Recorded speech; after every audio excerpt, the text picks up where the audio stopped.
오늘 저희들에게 주시는 하나님 말씀 민수기 16장 36절로 50절까지 말씀입니다. 말씀을 함께 봉독합니다. 여호와께서 모세에게 말씀하여 이르시되 너는 제사장 아론의 아들 엘르아살에게 명령하여 붙는 불 가운데에서 향로를 가져다가 그 불을 다른 곳에 쏟으라. 그 향로는 거룩함이니라. 사람들은 범죄하여 그들의 생명을 스스로 해하였거니와 그들이 향로를 여호와 앞에 드렸으므로 그 향로가 거룩하게 되었나니 그 향로를 쳐서 제단을 쌓는 철판을 만들라. 이스라엘 자손에게 표가 되리라 하신지라. 제사장 엘르아살이 불탄 자들이 드렸던 놋향로를 가져다가 쳐서 제단을 싸서 이스라엘 자손의 기념물이 되게 하였으니 이는 아론 자손이 아닌 다른 사람은 여호와 앞에 분향하러 가까이 오지 못하게 함이며 또 고라와 그의 무리와 같이 되지 않게 하기 위함이라. 여호와께서 모세를 시켜 그에게 명령하신 대로 하였더라. 이튿날 이스라엘 자손의 온 회중이 모세와 아론을 원망하여 이르되 너희가 여호와의 백성을 죽였도다 하고 회중이 모여 모세와 아론을 칠 때에 회막을 바라본즉 구름이 회막을 덮었고 여호와의 영광이 나타났더라. 모세와 아론이 회막 앞에 이르매 여호와께서 모세에게 말씀하여 이르시되 너희는 이 회중에게서 떠나라. 내가 순식간에 그들을 멸하려 하노라 하시매 그 두 사람이 엎드리니라. 이에 모세가 아론에게 이르되 너는 향로를 가져다가 제단의 불을 그것에 담고 그 위에 향을 피워 가지고 급히 회중에게로 가서 그들을 위하여 속죄하라. 여호와께서 진노하셨으므로 연병이 시작되었음이니라. 아론이 모세의 명령을 따라 향로를 가지고 회중에게로 달려간즉 백성 중에 연병이 시작되었는지라. 이에 백성을 위하여 속죄하고 죽은 자와 산 자 사이에 섰을 때 연병이 그치니라. 고라의 일로 죽은 자 외에 연병에 죽은 자가 14,700명이었더라. 연병이 그침에 아론이 회막문 모세에게로 돌아오니라. 아멘. 모든 일에는 하나님의 메시지가 있다라는 제목으로 말씀 전합니다. 여러분들이 지금까지 살아오시면서 겪었던 여러 가지 일들 중에 혹시 왜 나에게 이런 일이 일어났을까라는 그런 의문이 들게 하는 사건들이 있을 것입니다.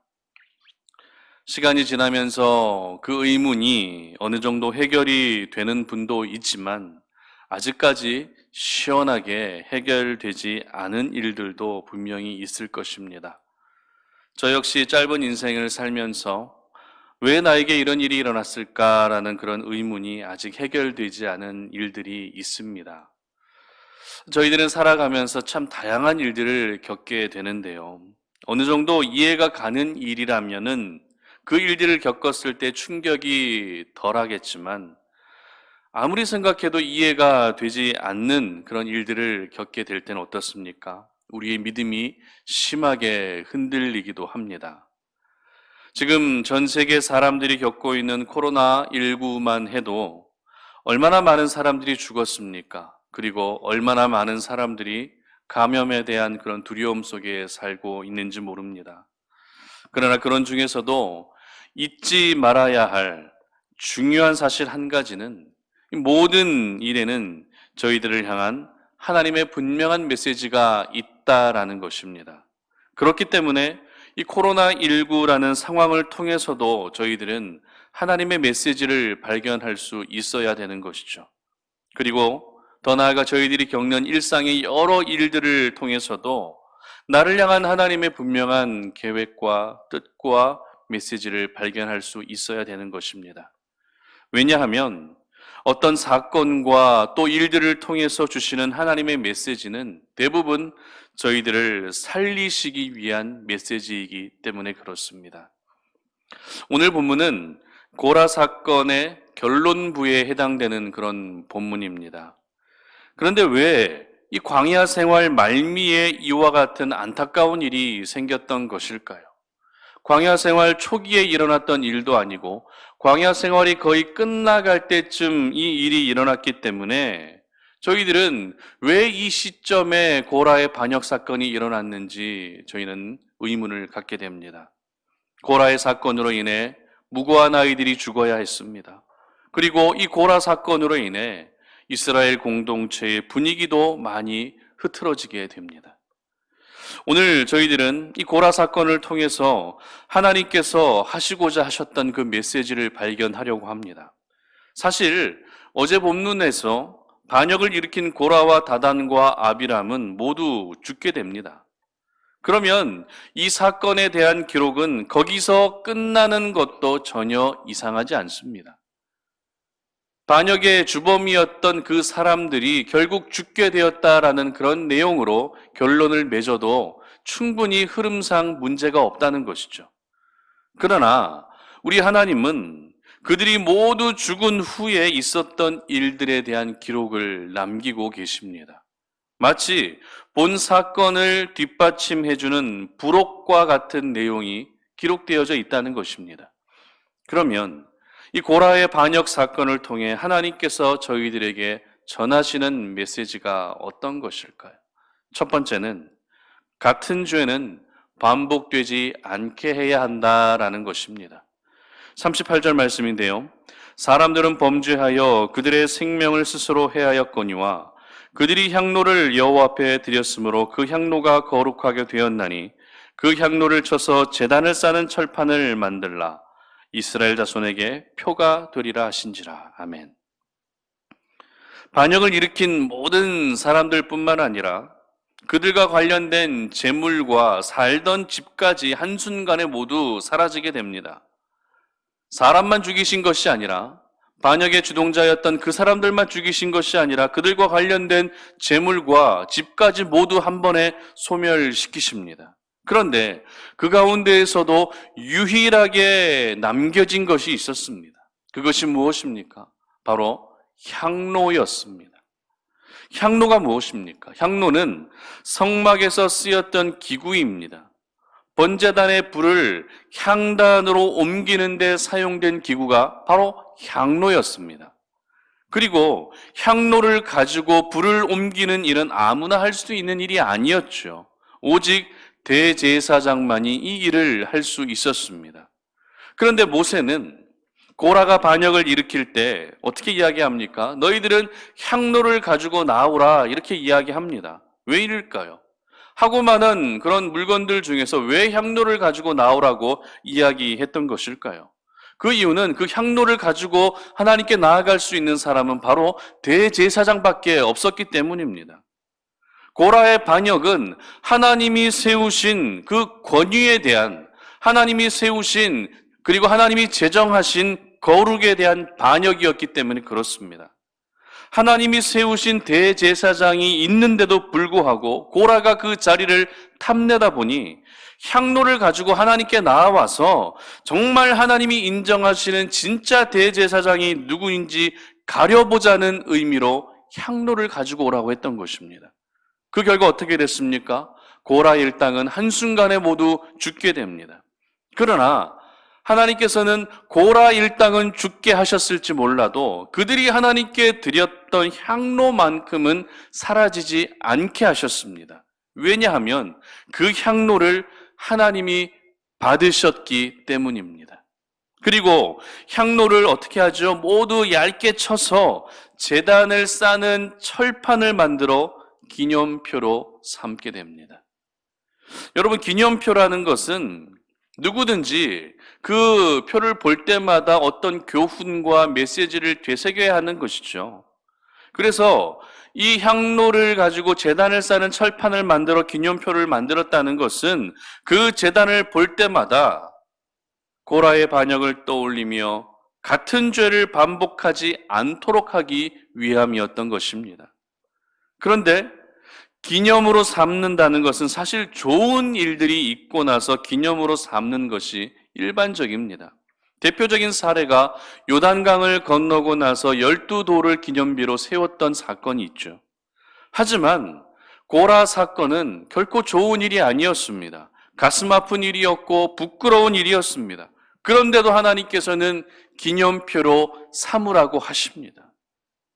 이것은 좋은 일들, 기쁜 일들에 대한 감사의 내용도 중요하지만 좋지 않았던 일들을 보며 같은 죄를 반복하지 않는 것도 매우 중요하다는 것을 저희들에게 알려주는 부분입니다.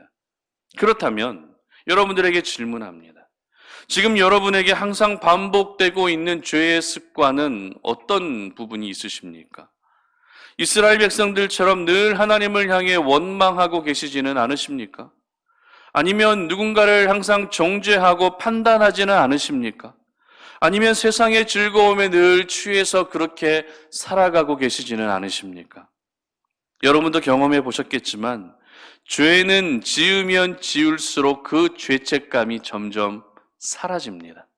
처음에는 죄 짓고 나면 그 죄책감 때문에 잠도 제대로 이루지 못하지만 그 죄가 익숙해지다 보면 더 이상 죄책감도 생기지 않습니다.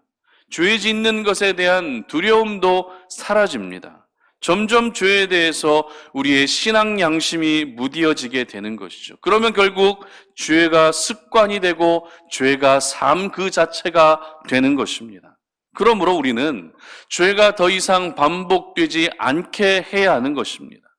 여러분 안에 분명한 기념표를 세워서 그 표를 볼 때마다 내가 이러면 안 되지, 내가 죄를 반복해서는 안 된다라고 하는 마음을 갖고 죄를 더 멀리 할 수 있어야 하는 것입니다. 어떤 분에게는 죄로 인한 하나님의 벌이 기념표가 될 수도 있습니다. 또 어떤 분에게는 육신의 아픔이 기념표가 될 수도 있는 것입니다.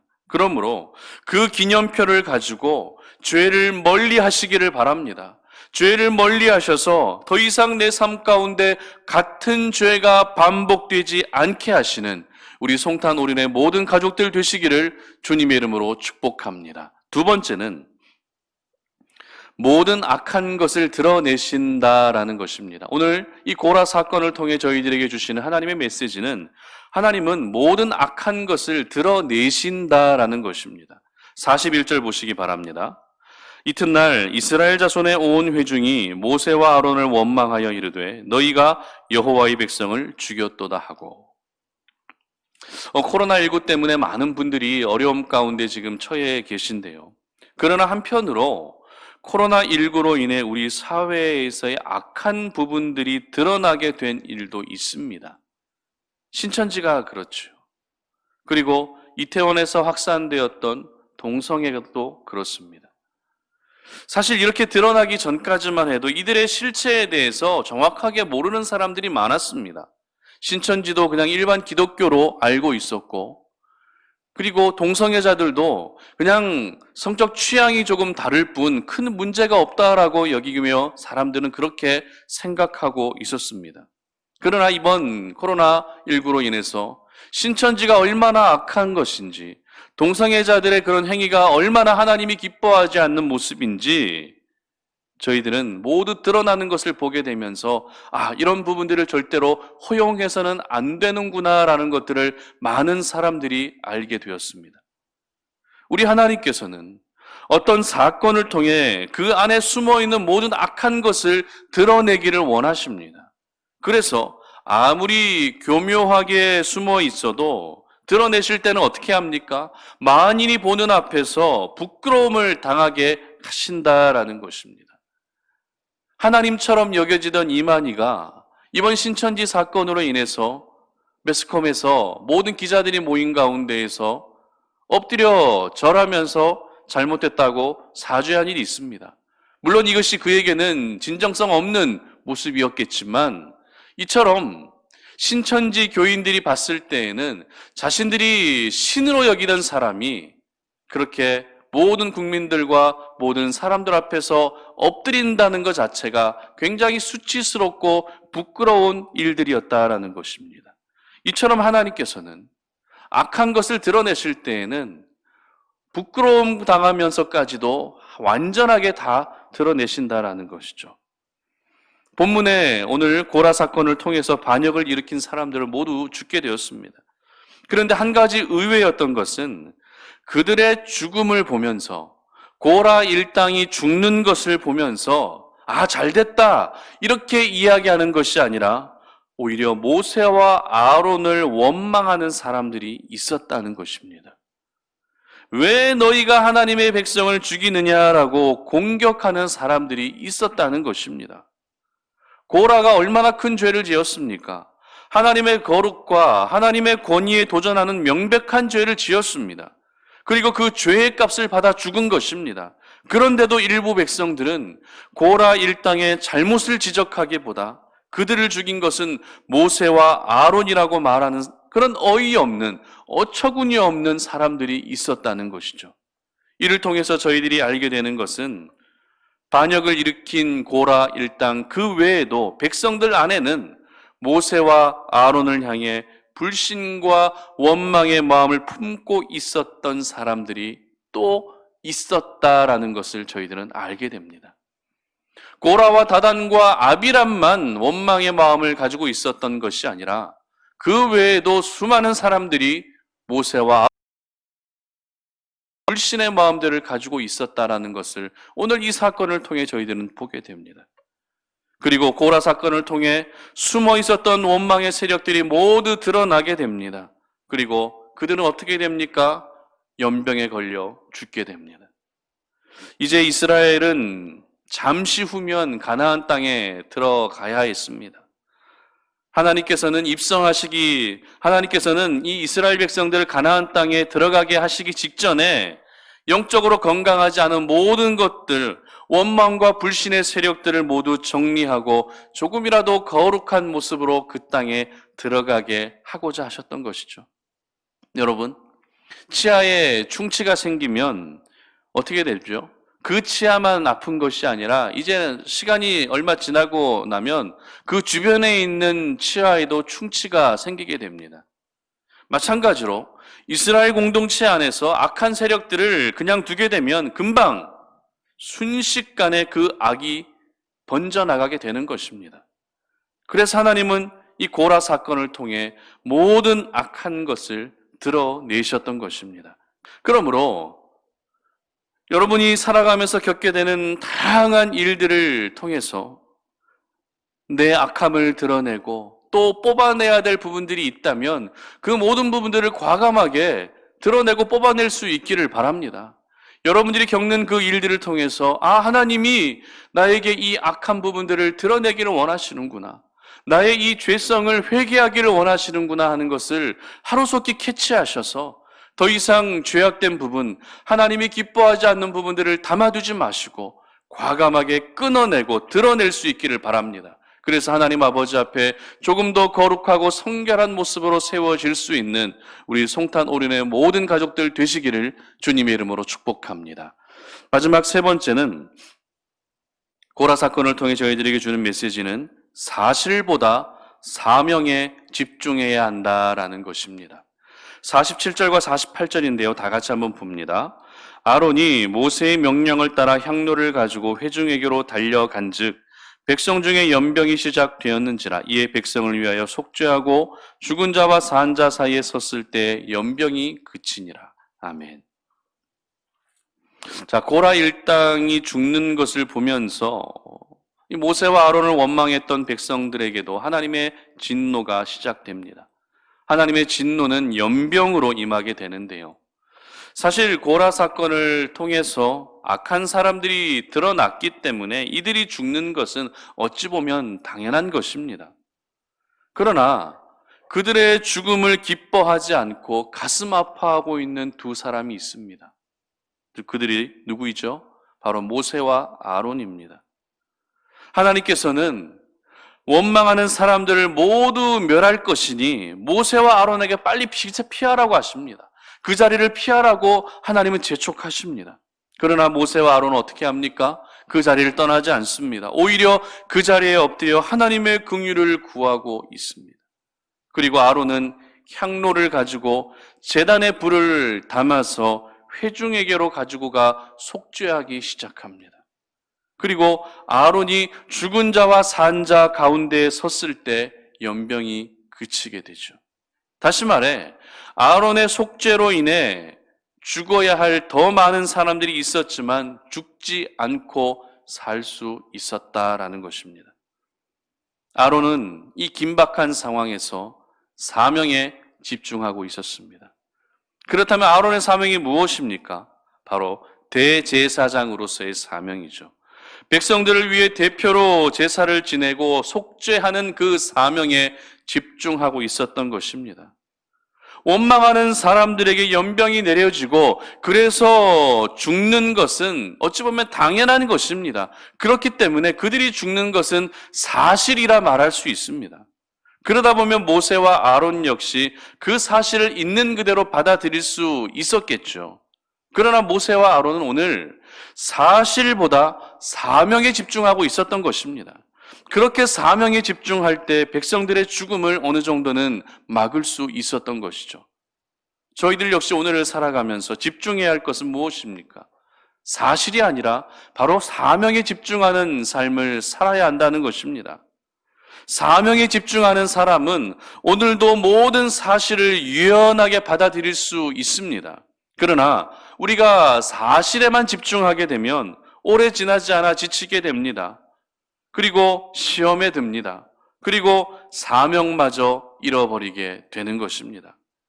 그러므로 우리 송탄오륜의 모든 가족들은 올 한 해 하나님께서 여러분들에게 허락하신 사명들, 가정에서의 사명, 일터에서의 사명, 교회에서의 그 사명, 그 모든 사명에 먼저 집중할 수 있기를 바랍니다. 그래서 그 사명을 통해 생명의 역사를 경험할 수 있는 저와 여러분들 되시기를 주님의 이름으로 축복합니다. 말씀을 맺겠습니다. 고라 사건은 단순히 몇몇 사람이 반역했고 또 반역의 대가로 그들이 모두 죽임을 당했다, 그 정도의 교훈을 받으며 끝내서는 안 됩니다. 왜냐하면 이 모든 사건들, 모든 일에는 분명한 하나님의 메시지가 숨겨져 있기 때문에 그렇습니다. 고라 사건을 통해 하나님께서 저희들에게 주시는 메시지가 무엇이었습니까? 같은 사건은, 같은 죄는 절대 반복되지 않게 해야 한다라는 것입니다. 그리고 우리 안에 있는 모든 악한 것들은 하나님이 드러내기를 원하신다라는 것이죠. 그리고 우리는 사실보다 사명에 집중하는 인생을 살아야 하는 것입니다. 우리 성도님들 오늘 하루를 살아가실 때 이 말씀을 꼭 기억하셔서, 그리고 여러분들이 겪는 여러 가지 일들을 통해서도 여러분에게 분명하게 말씀하시는 하나님의 메시지를 바로바로 깨달으시고 캐치하셔서 하나님의 말씀의 인도함을 받는 인생을 살아가시고, 이해되지 않는 일들 속에서도 숨어있는 주님의 메시지를 발견하셔서 하나님의 뜻이 여러분 가운데 이루어지는, 그리고 하나님의 뜻 가운데 항상 거할 수 있는 우리 성도님들 되시기를 주님의 이름으로 축복합니다. 기도하겠습니다. 살아계신 아버지 하나님 감사합니다. 오늘 이 아침에 우리가 주의 말씀을 묵상하며 기도의 자리로 나아갑니다. 우리가 오늘을 살아갈 때에 하나님 아버지 이해되지 않는 일들을 겪고 또 도무지 납득이 되지 않는 일들을 겪으면서 왜 나에게 이런 일들이 일어났을까라고 하는 그런 의문에 사로잡혀 살아가는 우리들의 인생, 이제는 그 의문에 사로잡혀서 하나님의 뜻을 발견하지 못하는 일들이 생기지 아니하게 하시고 모든 일들을 통해서 분명하게 말씀하시는 하나님의 음성과 메시지를 들을 수 있는 저희들 되게 하여 주시옵소서. 고라 사건을 통해서도 하나님은 분명한 메시지를 주셨습니다. 같은 죄는 반복되지 않게 해야 하고, 그리고 모든 악한 것들은 드러내야 하며, 그리고 우리가 사실보다 사명에 집중해야 한다는 것을 깨닫게 하셨사오니 이 말씀 기억하며 오늘 하루를 살아가게 하시고, 우리가 겪는 인생의 모든 문제들과 시간들, 사건들 속에서도 하나님께서 말씀하시는 분명한 메시지를 바로 듣고 깨달을 수 있는 저희들 되게 하여 주시옵소서. 감사드리며 예수님의 이름으로 기도드립니다. 아멘.